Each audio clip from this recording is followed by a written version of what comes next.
Friends, பாவக்காய் பொரியலுக்கு பாவக்காய் எடுத்துருக்கோம். அதை இப்போ புதுசாக பாவக்காயை வெட்டிக்கிறோம். கமெண்ட் பண்ணுங்கள்.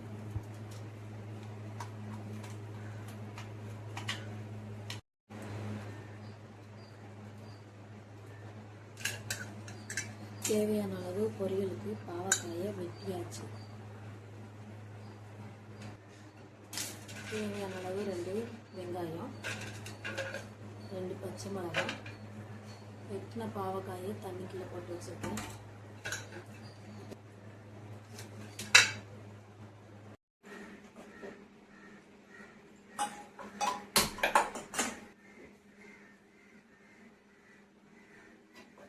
ஊற்றியாச்சு. நல்லா காஞ்சதும்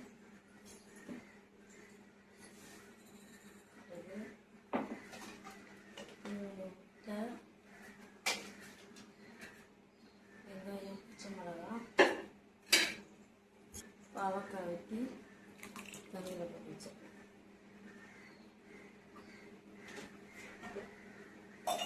இதுதான் இன்க்ரீடியன்ஸ் பாவக்காய் பொரியல் செய்யறதுக்கு. எல்லாம் காஞ்சி வச்சு கடுகு போட்டுக்கணும்.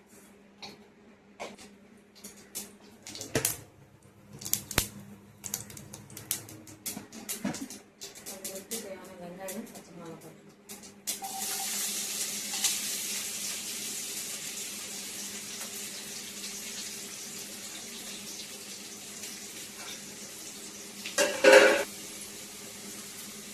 கிளம்புறதுக்கு லைட்டாக உப்பு போட்டால் சீக்கிரம் இறங்கும். அதுதான் உப்பு போட்டுக்கணும்.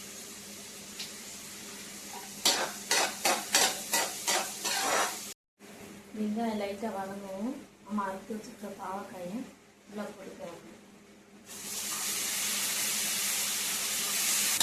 நல்லா இந்த எண்ணெயிலேயே திறக்கணும். எண்ணெயிலேயே திறக்கணும். அப்படி பாவக்காய் வேகலைன்னா கொஞ்சம் தண்ணி ஊற்றி தட்டு வச்சு மூடி ரசத்துக்கு தேவையான அளவு புளி எடுத்துக்கணும். தேவையான அளவு புளி,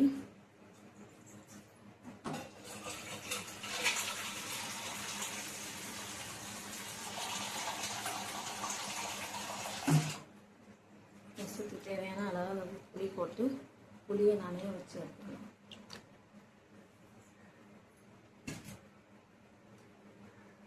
தக்காளி,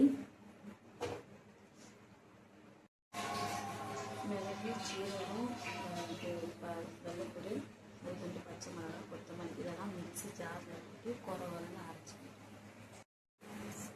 ரசத்துக்கு தேவையான பொருள் 2 தக்காளி, ரசப்பொடியை அரைச்சி வச்சுட்டு மிளகு, சீரகம், பச்சை மிளகாய், வெள்ளைப்பூடு, 2 கொத்தமல்லி அரைச்சி வச்சுருக்கிறது, வெங்காயம், கருவேப்பிலை, கொத்தமல்லி, அப்புறம் நிறைய போட்டு வச்சுருக்க புளி. ரசத்துக்கு இதுதான் தேவையான பொருள். வாங்க ரசம் வைக்கலாம். நல்லா பாவக்காய் வெந்துருச்சு.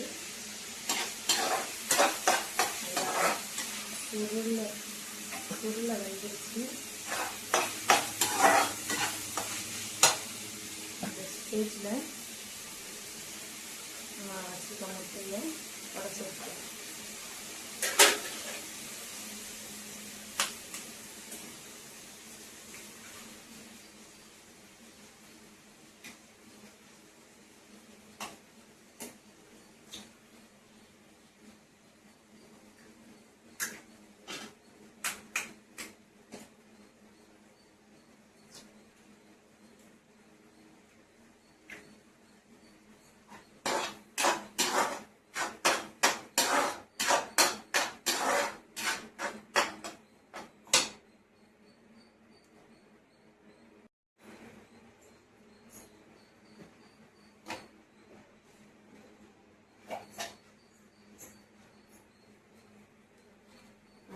இது வந்து சீரகம்.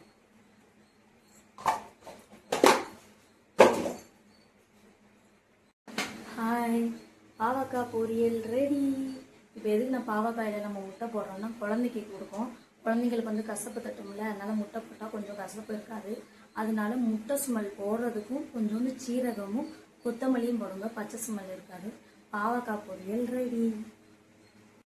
ரசத்துக்கு வந்து தக்காளி 2 தக்காளி எடுத்துருக்கேன், அதை பிசைஞ்சு வச்சுக்கலாம். அதுக்கு வந்து நம்ம புளி நனைய வச்சுருக்கோம் இல்லையா, புளி கரைசலும் பிசைஞ்சு இந்த புளி சக்கையெல்லாம் எடுத்து வெளியே போட்டு புளி தண்ணியை ரெடி பண்ணி வச்சுக்கலாம். இப்போ ரசம் வைக்கிறதுக்கு தேவையான பொருளாக எடுத்து வச்சாச்சு. அடுப்பை பற்ற வச்சு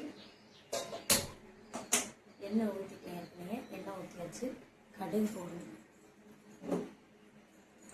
எண்ணெய் லைட்டாக காஞ்சணும், கடுகு போடணும்.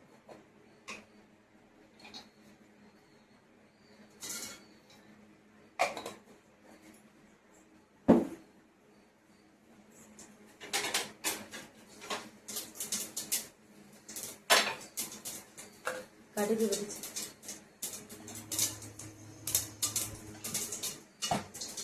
கடுகு வெடிச்சிருச்சு. அதுக்கு தேவையான தாளிப்புக்கு வெங்காயம் போட்டுருங்க.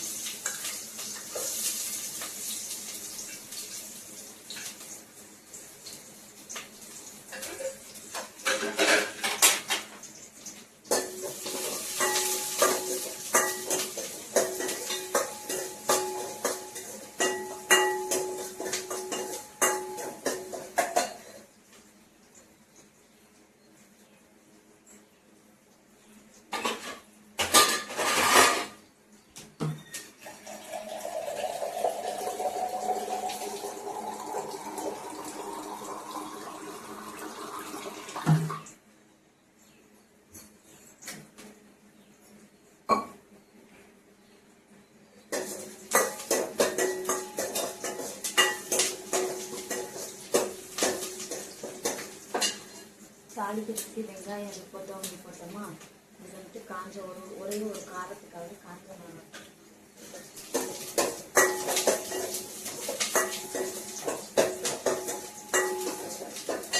நம்ம அரைச்சி வச்சுருக்க ரசப்பொடி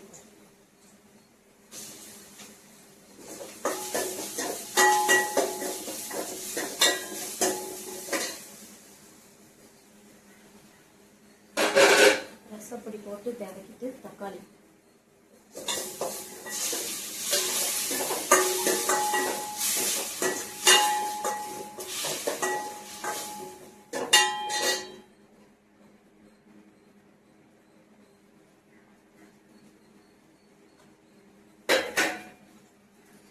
பூண்டு ரசம்னா பூண்டு நிறையா போடலாம். தக்காளி ரசம்னா தக்காளி ரசம் தான் வச்சுருக்கேன். 2 தக்காளி மட்டும் போட்டுருக்கேன்.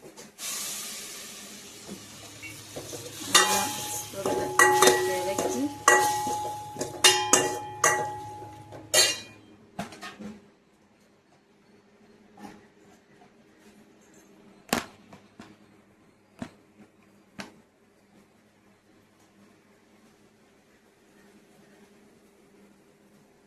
இறக்கியாச்சு. இறக்கின உடனே நம்ம புளி நனைய வச்சுருக்கோம், புளி கரைசல் அதை ஊற்றிடும்.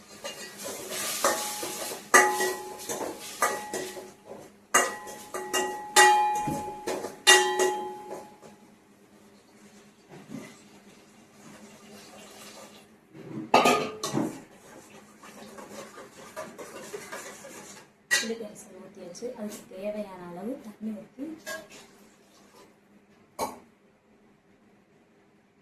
தேவையான அளவு உப்பு போட்டு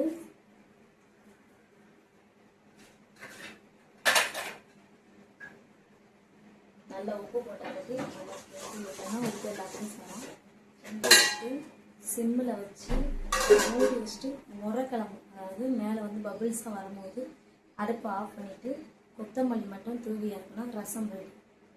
ஹாய் ஃப்ரெண்ட்ஸ், சாதம், பாவக்காய் முட்டை பொரியல், ரசம் எல்லாம் ரெடி. அப்படி ரசத்தை அப்படி சாப்பாடில் அப்படி ஊற்றி ரசம் ஊற்றி பாவக்காய் வச்சு பாவக்காய் நல்லா தாராளமாக வச்சு சூப்பராக இருக்குது. இதே மாதிரி நீங்களும் இனிமேல் சொல்கிற நல்லாயிருக்கு. கசப்பு அவ்வளோவா தெரியல பாவக்காய்க்கு. பாவக்காய் பொரியல், ரசம் வித்து சாதம் குழந்தைங்களுக்கு கொடுக்க செம்மையாக இருக்கான். ட்ரை பண்ணி பாருங்கள்.